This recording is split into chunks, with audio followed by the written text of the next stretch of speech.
Hey everybody, MIKEYLITO here with another matinee review, this time of Indiana Jones and the Dial of Destiny. Just got out about an hour ago, sat down, made some notes so that I could be semi-coherent. First of all, let me say hi to my buddy Paul in Long Beach,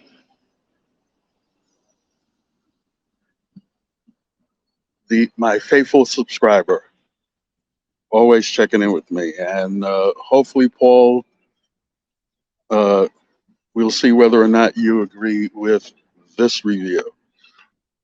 This movie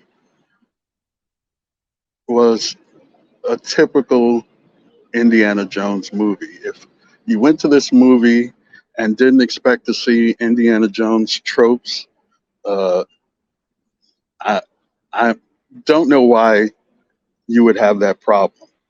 James Mangold was the perfect director for this film. I'm not even sure that Steven Spielberg didn't deliberately pick James Mangold to direct this film. Mangold did such a good job for Hugh Jackman and Patrick Stewart in Logan, and he does a very similar job for a lot of elderly actors that are in this film. Harrison Ford, for one, 80 years old, and he looks it throughout most of the film. I'll get to that in a minute. Antonio Banderas, Matthew Rice Davies. Is it Matthew? No, John Rice Davies. And Karen Allen. He did great work for all of them. There's a very specific timeline to this movie. Sorry, folks. There's a very specific timeline to this movie. It begins with a set piece that it takes place around the time of the fall of Berlin. And this is the only time in the film that they use de-aging technology for Harrison Ford. Throughout the rest of the film, Harrison Ford is 80 and Henry Jones looks 80 and acts 80. Phoebe Waller-Bridge plays his goddaughter. Her name is Helena, but let me say that I really enjoyed the performance of Toby Jones. We see so many films with Toby Jones in it that he plays a bad guy. He does not play a bad guy in this film. He plays a good guy. He's Basil Shaw, uh, Henry Jones' latest partner in this film. There's bad guys. There's lots of bad guys in this film. We have Nazis galore. Um, we have Jurgen Voller, who's played by Mads Mikkelsen. And then we have two guys I call Big Nazi and Little Nazi. Big Nazi is Olivier Richters, and Little Nazi is Boyd Holbrook. And they are nasty. I'm really surprised that this film is rated PG-13. I'll tell you the other thing that I'm surprised about. Disney put their label on this film. So it wasn't just Lucasfilm. The very first thing that you see is the Disney 100 logo. And it also says Disney and Lucasfilm Presents. So I said, well, the company must have high expectations for this film. I'll save you some trouble. I enjoyed this film. It wasn't super enjoyable, but I enjoyed this film. Like I said, you see all the tropes. The running time on this film is 2 hours and 34 minutes.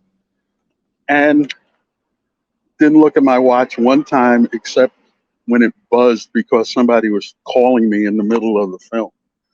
But basically, what the plot is that uh, back during the fall of Berlin, uh, they were trying to get the the knife that killed Christ. That's what they said. But I won't tell you why that got deflected into looking for, I'll just call it the Dial of Destiny. It has a very specific name. It's never referred to as the Dial of Destiny. This dial is in two parts, and the thing is, if it's ever put back together again, it could spell trouble for everybody in modern times. Once we got past the fall of Berlin, this film is set in 1969. And the only way you know that is that it is Moon Day in New York City. They're celebrating the moon landing, the ticker tape parade that New York gives at the time. There's a set piece that takes place during the ticker tape parade. So it is August 13th, 1969. The other thing I'll tell you, because I'm going to give you a tiny spoiler. Well, I'll just tell you. When I go like this, the spoiler's over. Mutt is dead. You're not really surprised by that. I wasn't surprised by that. I even figured out how he ended up dead. So you can take that to the bank. So there, in the spoiler. So, like I said, I really enjoyed this film. There's several set pieces in the film, but only one, like I said, where Indiana Jones was de-aged. That was during the scene that took place at the time of the fall of Berlin. The rest, there was one set piece that I don't know that I would necessarily call it bad CGI, but it was very obvious that it was not green screen, rear projection. So it kind of took me out of it a little bit, but not really a whole lot. So here's the final thing. What did I think of this film? What did I think of this film? No, that's not it. I'm giving it 4 stars, and 4 stars out of 5. And if you were on my Twitter, you already knew that I gave it an 8 out of 10 rating. So I enjoyed it. I thought it was a typical Indiana Jones film. Didn't disturb me at all. I don't know what all the hubbub is about, but you know, everybody has their own agenda, and it is what it is. So our next 2 reviews are going to be on Tuesday, June 11th,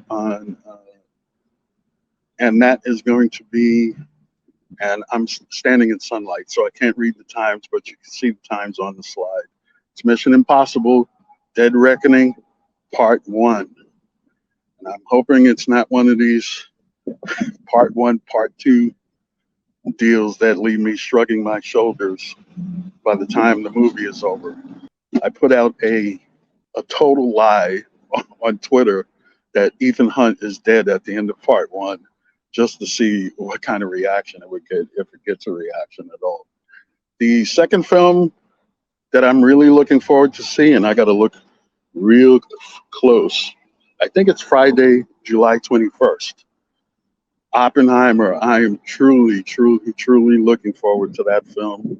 Also premiering the previous day to Oppenheimer is Barbie, and somehow I got caught up with the gang at Positive Fandom, committing myself to a Barbie celebration, and I'm 100% in. So it is what it is.